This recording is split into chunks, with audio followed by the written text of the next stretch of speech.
Ben alors, on est nul. J'espère que vous allez tous bien. Défaite du Real Madrid contre Lille. Je vous ai dit ce matin, peut-être qu'on se retrouve pour un débrief ce soir. Peut-être qu'on va rigoler un petit peu ensemble. Parce que les supporters du Real, là, je les ai vus dans les commentaires contre Monaco. Ah, vous avez perdu contre une équipe de Ligue 1. Vous avez pas honte. Alors que le Barça était à 10 contre 11. Tout ça pour ça. Tout ça pour nous offrir un spectacle pareil. Moi, je sais pas, pendant 85 minutes, j'ai eu l'impression de regarder un match de Ligue 1. Aucun manque de respect pour la Ligue 1, mais je croyais que c'était, je sais pas, Lille-Bordeaux, Lille-Saint-Étienne. Ils étaient nuls. Non, franchement, le Real Madrid aujourd'hui, je pense honnêtement et j'espère même que mes confrères madrilènes sur YouTube, sur Twitter, je sais pas où, eux-mêmes diront qu'ils ont été nuls. Parce que le match qu'ils ont fait aujourd'hui, vous avez même fait honte à la Liga espagnole qu'on vante en ce moment, le Barça, la Miñama, le Real, les Galactiques. Ils nous ont dit c'est le Real Madrid des Galactiques parce que regarde, il y a Vinicius bientôt Ballon d'Or avec Modric qui a déjà eu un Ballon d'Or avec Mbappé qui... Oh, c'est tout ça pour se faire éteindre par le Lille de Thomas Meunier. Thomas Meunier, 40 ans, qui rentre et qui récupère des ballons, qui fait des tacles à Vinicius. Ah, j'ai passé une très bonne semaine de Ligue des Champions là. Entre hier, le Barça 5-0, défaite du PSG. Maintenant, c'est au tour du Real Madrid. Franchement, un régal, ce nouveau format de Ligue des Champions. C'est marrant parce que aujourd'hui, quand j'ai vu la composition avec Endrick, avec Vinicius et tout, je me suis dit, je vois pas comment le Real Madrid peut être embêté au point de perdre ce match. Au pire, tu peux faire match nul. Ils sont même allés rappeler Mbappé qui était malade. Il était blessé, il avait mal. On savait pas, on croyait que c'était 3 semaines qu'il allait rater 4-5 matchs et tout.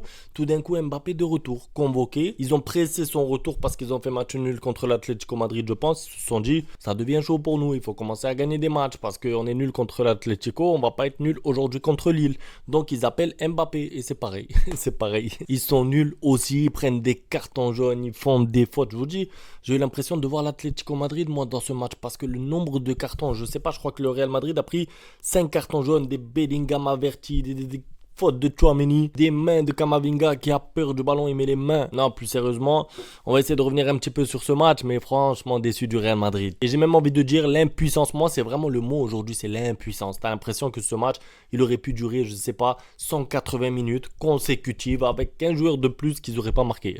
La seule chance pour qu'ils marquent, c'est qu'ils aient un Joselu dans leur équipe, qui le fasse entrer. Et à ce moment-là, avec un Joselu, oui, ils auraient pu une tête un petit peu chanceuse, un petit peu comme contre le Bayern Munich l'année dernière. Mais sinon, comme Joselu est parti, t'as pas le choix. Tu fais rentrer Mbappé et t'as un joueur avec le même profil que Vinicius. Et ça tourne en rond, ça fait des passes pour rien. Mais moi, ce qui me choque le plus dans ce Real Madrid, c'est le manque d'animation offensive. Parce que, je vous le dis, je suis supporter du Barça.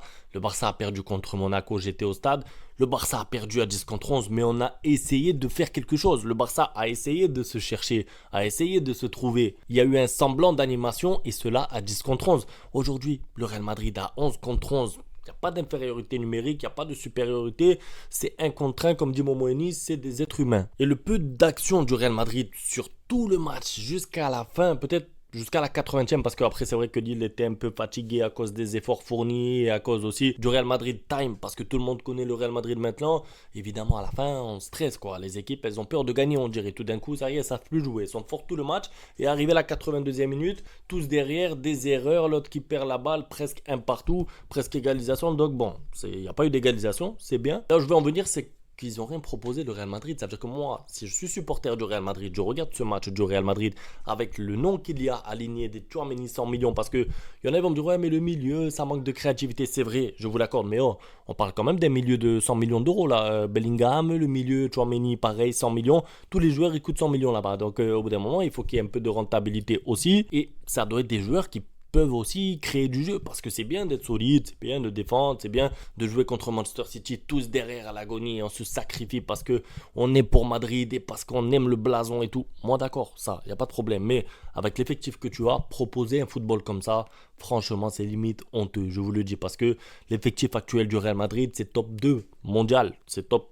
3 si vous voulez. Pour moi, il y a Manchester City devant en termes d'effectifs. Et après, c'est le Real Madrid en termes d'effectifs. Il n'y a pas de débat. Et pourtant, quand tu vois le match, tu as l'impression de regarder, je sais pas. Je me mets même l'Atlético Madrid aujourd'hui face à Lille. Je suis convaincu qu'ils auraient offert plus de spectacles, qu'ils auraient proposé autre chose. Mais pourquoi? Parce que, encore une fois, une question de profil, une question d'entraîneur. Alors, on va pas revenir sur Ancelotti parce qu'il y a des fans de Madrid qui l'adorent. Et quand je critique le jeu d'Ancelotti, il y en a qui me disent oui, mais tu as vu, il a gagné 2 Ligues des Champions en 3-4 ans. C'est bien, mais est-ce que du coup, vous prenez du plaisir devant les matchs? Vous prenez du plaisir devant les matchs contre Lille en Ligue des Champions?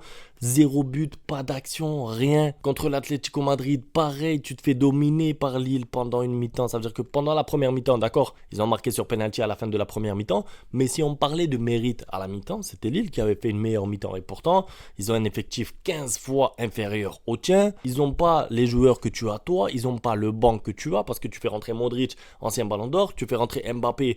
Il est méchant et énervé depuis le 18 décembre 2022, depuis la Coupe du Monde. Ça va être un joueur... Moi, en fait, vous croyez trop que Mbappé, c'est Messi. Il y en a qui pensent que Mbappé, il va rentrer en cours de match, il va tourner tout le match à lui tout seul. Non, il dépend des autres, il dépend du milieu de terrain. D'ailleurs, je pense qu'une chose que je vous recommande les Madrilènes, commencez à appeler Tony. Commencez à appeler Tony Kroos parce que le Barça, ils ont sorti Chesney de la retraite. Moi, je vous conseille une chose. Appelez Tony Kroos, parlez-lui allemand, dites-lui frérot, reviens parce qu'on n'arrive pas à faire du jeu là. Reviens, aide-nous un peu au milieu de terrain pour 8 mois jusqu'à la fin de la saison parce que là, ça va pas. Tu fais rentrer Arda Güler, c'est pas suffisant. Meni, Valverde et tout là, ok, c'est solide, c'est costaud, ça va vite, il y a de l'impact, il n'y a pas de problème. Mais quand il faut créer du jeu, quand tu perds 1-0 et que tu arrives en deuxième mi-temps, il faut que tu égalises et que tu n'y arrives pas parce que long ballon, boum sur Vinicius, long ballon, boum sur Mbappé. Frérot, je sais pas, c'est pas la première ligue.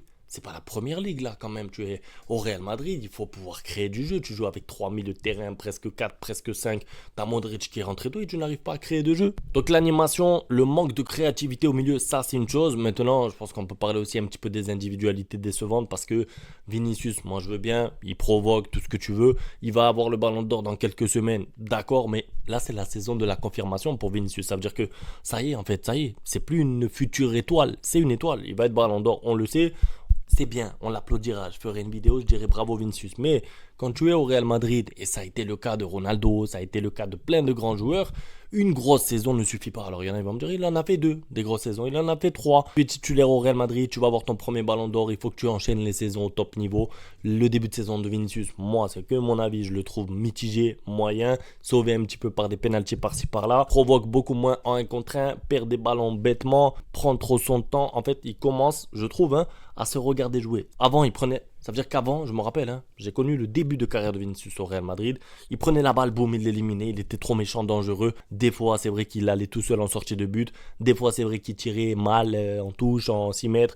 Et c'est vrai qu'il s'entrait raté et tout. Tout ça, techniquement, je le sais, mais c'était un joueur méchant qui avait un objectif, c'était dribbler son adversaire direct. Maintenant, tu regardes Vinicius, il prend la balle, il contrôle, il regarde, il attend, il se replace. Et après, soit il dribble, soit il fait la passe. C'est trop tard. C'est trop tard. En fait, il n'y a plus assez de mouvements. Toute l'équipe est arrêtée. T'as pas de Joselu dans la surface. Il doit faire un exploit individuel. Après, c'est possible avec les qualités qu'il a. De temps en temps, ça va marcher. Il va regarder tranquille. Il va prendre son temps. Il va faire un 1-2, 1-2 avec Rodrigo ou avec Mbappé. Il va marquer, d'accord, je le sais. Ça va arriver parce qu'il est talentueux. Mais globalement, sur la plupart de ses actions, je le trouve en fait moins tranchant l'année dernière qu'il y a 2 ans et même qu'il y a 3 ans. Concernant Endrick, franchement, j'ai même pas envie d'en parler. Je sais pas, vous avez pensé quoi de Endrick? Il a pris un carton jaune aussi, il est énervé, il se bat bien, il est bagarreur, d'accord, il n'y a pas de problème, il tient bien sur ses appuis, mais footballistiquement parlant, ça donne quoi? Parce que les contrôles ratés, les contrôles trop longs, les remises ratées, voilà, je vous ai dit, moi, le Real Madrid, Ligue des Champions, c'est pas normal d'avoir un joueur comme Henry qui sait pas faire un contrôle, une passe. Au moins, Joselu, il t'a porté ça. Point d'appui, contrôle tranquille, passe sur le côté, soit Vinicius, soit en arrière à Bellingham. Là, il n'y a rien, il n'y a pas de cohésion en fait. C'est des longs ballons sur Henry, et ensuite, vas-y, tu pries, t'attends qu'il fasse un petit miracle, t'attends qu'il puisse dribbler, t'attends qu'il... Non, c'est pas le Real Madrid ça, c'est nul. Bon, en tout cas, ça fait longtemps que le Real Madrid n'avait pas perdu un match. Je crois qu'il y avait eu des matchs nuls et tout, mais pas de défaite. Et comme quoi, vous voyez, parce que ils ont critiqué comme par hasard le Barça qui avait perdu des points en France, en Ligue 1. Ah, vous avez perdu des points contre une équipe française. Le karma du foot a rattrapé tout ça. 15-20 jours après, boum, défaite à Lille. Improbable. Franchement, la défaite du Real Madrid à Lille, improbable. Historique. Kylian Mbappé qui gagne le match contre Kylian Mbappé. Bon, il n'a pas joué Kylian Mbappé était remplaçant, mais vous voyez ce que je veux dire. C'est fou. En tout cas, c'est le football qu'on aime. Et il y en a plein qui disaient le nouveau format de la Ligue des Champions avantage les gros. Moi, je sais pas. Parce que les gros, ils ont du mal sur les terrains plus petits. J'ai envie de dire, le Barça a eu du mal. L'Atlético, je crois qu'ils ont perdu aujourd'hui là-bas au Portugal à Benfica.